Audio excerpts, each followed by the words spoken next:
साथियों, मुझे खुशी है इस बात की कि मेरे लोकसभा क्षेत्र में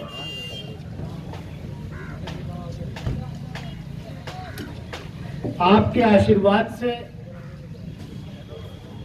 आपकी मोहब्बतों ने जो मुझे चुनकर भेजा,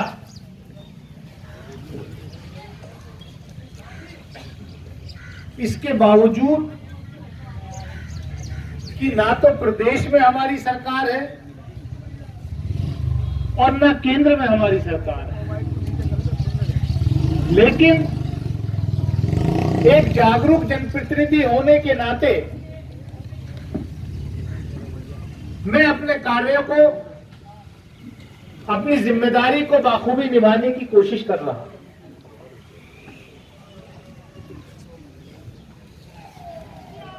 हर गांव से ये डिमांड आती है, क्षेत्र के हर कोने से ये डिमांड आती है कि साहब हमारे यहाँ कुछ ना कुछ विकास का कार्य करा दें।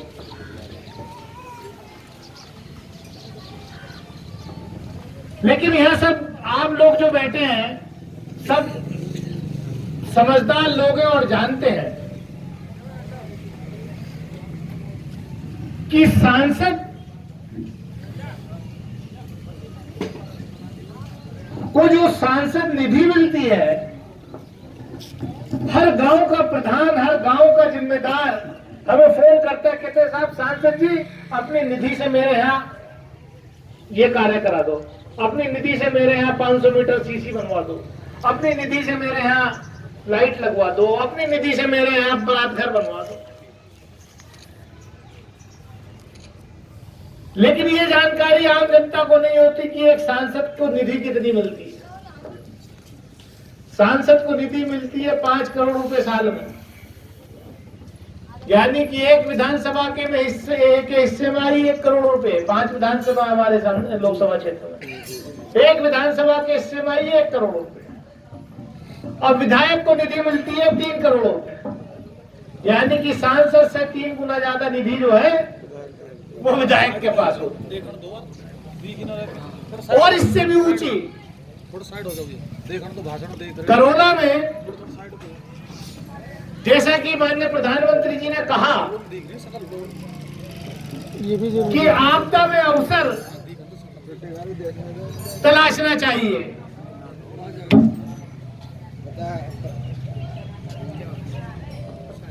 तो सरकार ने, माननीय प्रधानमंत्री जी ने इसमें भी अवसर तलाश लिया।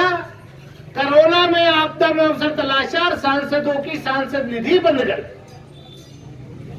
2 साल की सांसद निधि भी बन, लेकिन विकास कार्य नहीं रुकने दूंगा।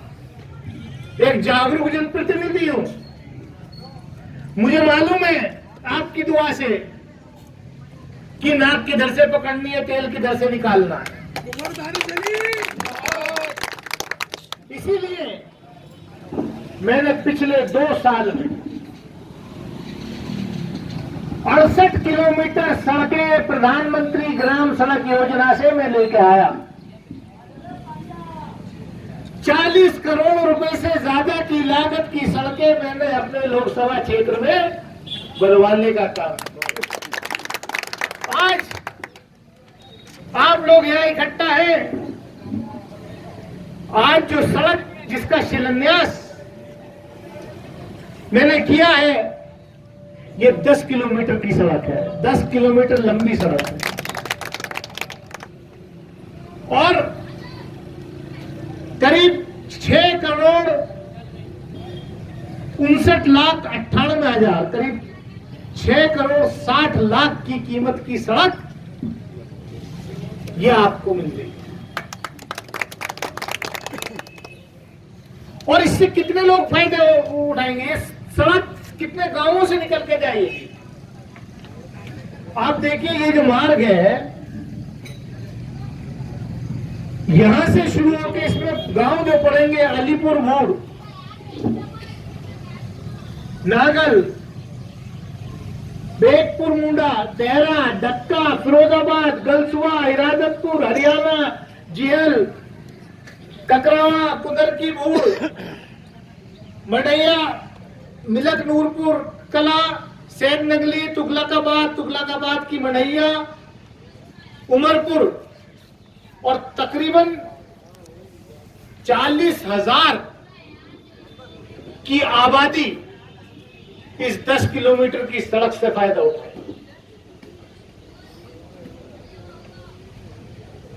और मैं आपको ये कहना चाहता हूं कि ये पीएमजीएसवाई के तहत सड़क जरूर बन रही है और जितने यहां जनप्रतिनिधि हैं वो सब अपने आप को दानिश अली समझे, अपने आप को मेंबर पार्लियामेंट समझे। सड़क किन मानकों के हिसाब से बनेगी उसका बोर्ड यहां पर लगा हुआ है। अगर सड़क बनाने में कहीं भी कोई कमी आए, भले ही काम रोक देना पड़े, काम रोक दे दिएगा और मुझे फोन करिएगा, क्योंकि हो सकता है कि मैं रोज ना यहां आकर के जांच कर सकूं। जिस गांव में सड़क निकलेगी आबादी में, वहां पर सीसी रोड बनेगी, वहां पर इंटरलॉकिंग होगी। ऐसा नहीं है कि सड़क खाली डामर डाल दी और गांव की आबादी ऐसी छूट के चली जाए। प्रावधान इसमें हमने कराया है कि जिन गांवों से गुजरेगी उन गांवों की सड़क की मरम्मत भी वहां सीसी बीच में आबादी में और इंटरलॉकिंग करके सड़क को मजबूत किया जाए। साथियों, आपने मुझे आशीर्वाद दिया, मैं आपके बीच आता रहता हूं। मैं आने में लेट हुआ, इसके लिए माफी चाहता हूं। और उस देरी होने का भी एक कारण था, क्योंकि आप जानते हैं कि अगले 3 दिन में हमारे यहाँ कार्तिक पूर्णिमा का मेले की शुरुआत होने वाली है। गढ़मुक्तेश्वर में और तिगरी में, दोनों हमारे क्षेत्र में आते हैं। तो मैं जब हापुड़ की तरफ से आया तो मैंने गढ़मुक्तेश्वर में ब्रिजघाट पर रुका। वहां पर हापुड़ जिले के सभी अधिकारियों को बुला करके मेले की तैयारी के बारे में चर्चा की। हापुड़ के पूरा जिला प्रशासन वहां पर मौजूद था। फिर जो सबसे बड़ी परेशानी होती है, आपको मालूम है, मैंने लोकसभा में भी यह सवाल उठाया था कि ब्रिजघाट पर गंगा के पुल के ऊपर जो एक तरफ का पुल बंद कर रखा है, पिछले 3 साल से मरम्मत का काम उस पर चल रहा है। 32 करोड़ रुपए से ज्यादा उस पर खर्च हो चुके हैं और अभी और खर्चा हो रहा है, उसका बजट आया नहीं है। जब मैंने ये सवाल लोकसभा में उठाया तो माननीय मंत्री नितिन गडकरी, जो राजमार्ग मंत्री हैं, उन्होंने कहा, साहब आप क्यों बार बार यहां उठाते हो इस सवाल को। मैंने उनसे कहा कि मुझे काम चाहिए।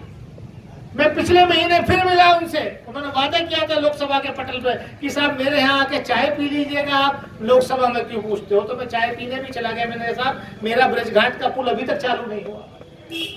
तो जब पिछले महीने में गया तो उन्होंने कहा, सारे अधिकारियों को बुलाया, बोले शाम में बैठेंगे। शाम में गया, मैंने कहा बताइए, इनसे पूछिए कि ब्रिजघाट का पुल जो है किस दिन शुरू होगा, मुझे टाइम लिमिट चाहिए। तो मेरे से वादा किया 15 नवंबर का। तो 15 नवंबर दूर है, मैंने आज स्वयं वहां निरीक्षण किया। NHAI के सारे अधिकारियों को बुलाया ब्रिजघाट के पुल पर। मैंने कहा भाई बताओ कितना टाइम काम बाकी रह गया है। मैंने कहा 15 नवंबर तो आखिरी लिमिट थी, क्योंकि मेला, कार्तिक पूर्णिमा का मेला शुरू होने वाला है कल परसों से। मुझे ये पुल जो है अगले 3 दिन के अंदर चालू चाहिए।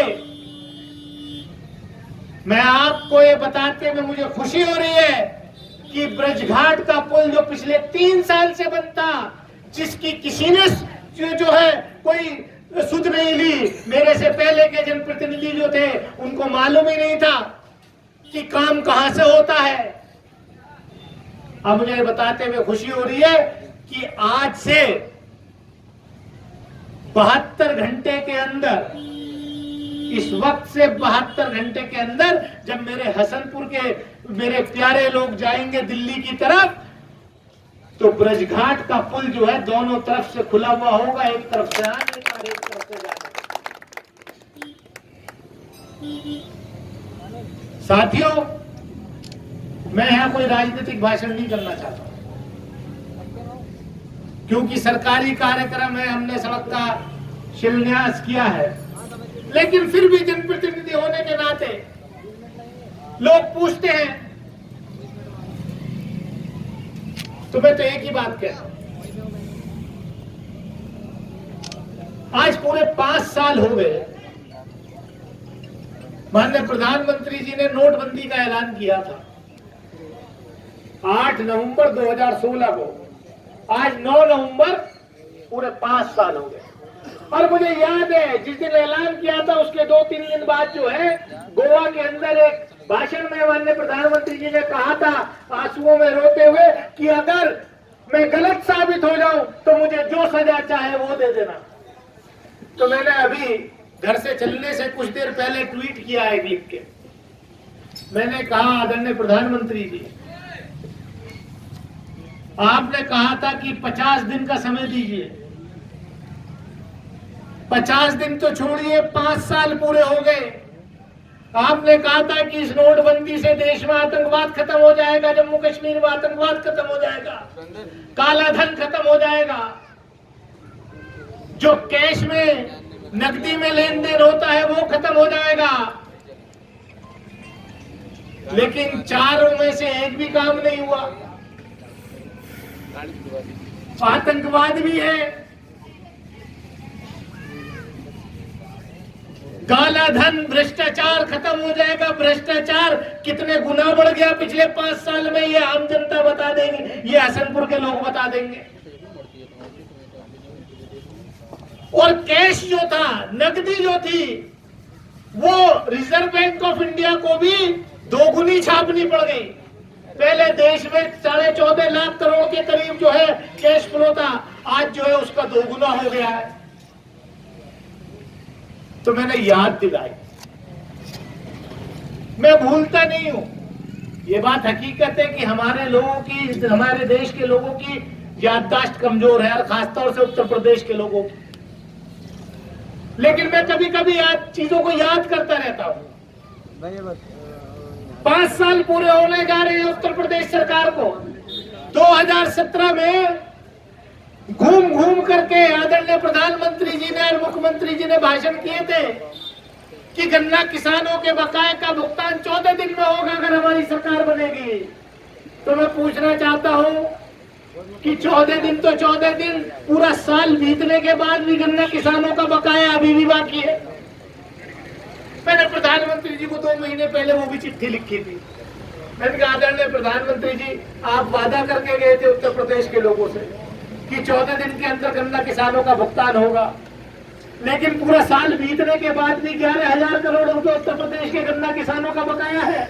अकेले मेरे संसदीय क्षेत्र में अब से 2 महीने पहले 500 करोड़ रुपए बकाया था। आदरणीय मुख्यमंत्री जी आए थे, मुझे याद है, वादा करके गए थे कि ये हसनपुर शुगर फैक्ट्री जो है इसकी क्षमता बढ़ाएंगे, इसका प्लांट का मॉडर्नाइजेशन करेंगे। कहां गया वो वादा? क्योंकि पिछले 5 साल में एक भी वादा पूरा नहीं किया। नारा देते, खाली नारा देंगे बेटी बचाओ बेटी पढ़ाओ। अरे भाई मुझे बता दो, पिछले 5 साल में कोई बेटियों के लिए कोई यूनिवर्सिटी उत्तर प्रदेश में या देश में बनाई है? बेटी पढ़ाएगा गरीब किसान पैसे खर्च करके, अपनी जमीन बेच के, कई लाख रुपए फीस ली जाती है, अब सब प्राइवेटाइज कर दिया, हर चीज का निजीकरण कर दिया। और बेटी किससे बचानी है? बेटी बचानी है भाजपा वालों से। भाजपा के विधायक रेप में उन्नाव के अंदर जेल ही नहीं गए, सजा हो गई, उस सीट पर चुनाव कराना। हाथरस के अंदर दलित बच्ची के साथ जो हुआ और उसको रात के अंधेरे में डीजल छिड़क करके आग लगा करके जला दिया। तो ऐसी घटनाओं से ध्यान बांटने के लिए भाजपा के नेताओं के पास क्या एक हथियार है? सबसे बड़ा हथियार है कि धार्मिक उन्माद बढ़ाओ, लोगों को सांप्रदायिक का जहन लोगों के जहनों में भरो और उनको धर्म के आधार पर बांट के रखो, जिससे कि लोग सोच ना सके, सही फैसला ना कर सके। इसलिए विकास की कोई बात नहीं होगी, बात होगी खाली कैसे लोगों को धर्म के आधार पर बांटना। मैं ज्यादा कुछ नहीं कहना चाहता, मैं यही कहूंगा कि आपको याद होगा जब बहुजन समाज पार्टी की सरकार थी, जब बहन कुमारी मायावती जी उत्तर प्रदेश की मुख्यमंत्री थी, तो उत्तर प्रदेश का लॉ एंड ऑर्डर जो था उसको हर कोई याद करता है। ऐसा शासन था, अगर उनकी पार्टी का भी कोई व्यक्ति अगर गलत है तो उसको भी बुला करके जेल भेजने का काम किया जाता है।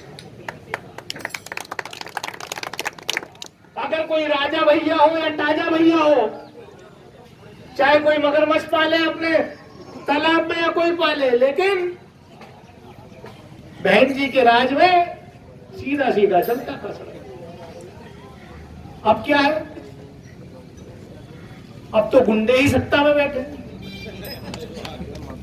तो मैं ज्यादा कुछ ना कहते हुए मैं यही कहूंगा कि क्योंकि ये मैं अपनी सीमा से थोड़ा आगे जा रहा हूं, क्योंकि कार्यक्रम शिलान्यास का था, लेकिन आपसे जब जनप्रतिनिधि आएगा तो दिल की बात करेगा और लोगों की बात सुनेगा।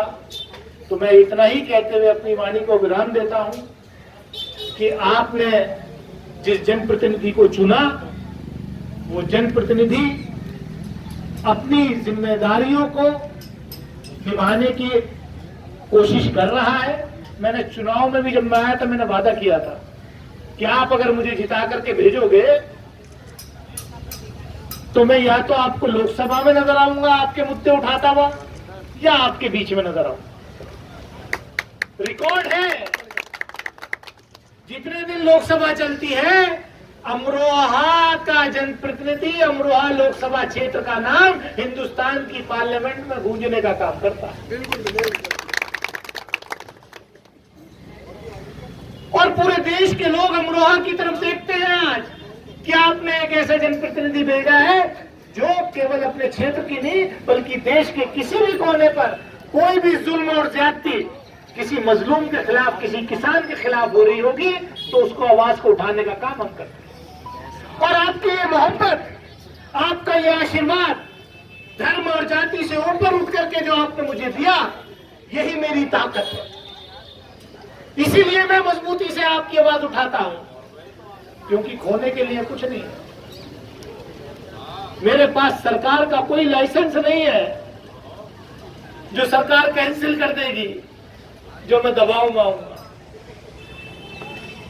मेरे ऊपर कोई 420 का मुकदमा दर्ज नहीं है मेरे से पहले जनप्रतिनिधियों की तरह कि कहीं जमीन खरीद ली 200-400 एकड़ और फ्रॉड कर दिया।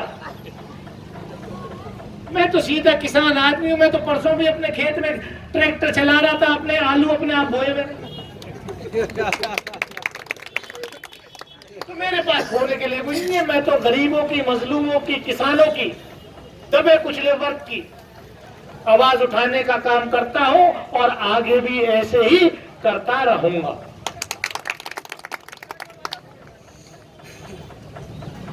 कहने को बहुत कुछ है, लेकिन ज्यादा नहीं कहना चाहता। मैं इन्हीं शब्दों के साथ अपनी बात खत्म करता हूं।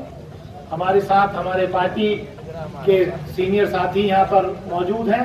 हमारे निरंजन सिंह जी जिला पंचायत के मेंबर हैं, हमारे श्री सिंह गुजर जी जो अभी यहाँ से पार्टी के प्रत्याशी हैं वो भी मौजूद हैं, देवेंद्र सिंह गुट्टू जी हैं, नासिर है, हमारे अजब सिंह हैं, पदन सिंह जी हैं, हमारे कलवा भाई हैं। सारे लोग जो है साथी, सब हमारे साथी यहाँ पर मौजूद हैं। और मैं तो आप जानते हैं कि किस तरीके से मैं तो अपने जो लोग हैं उनके बीच में रहना चाहता हूँ, रहता हूँ रात दिन, और आपकी आवाज को उठाने का काम करता हूँ। इन्हीं शब्दों के साथ मैं अपनी बात खत्म करता हूँ। बहुत बहुत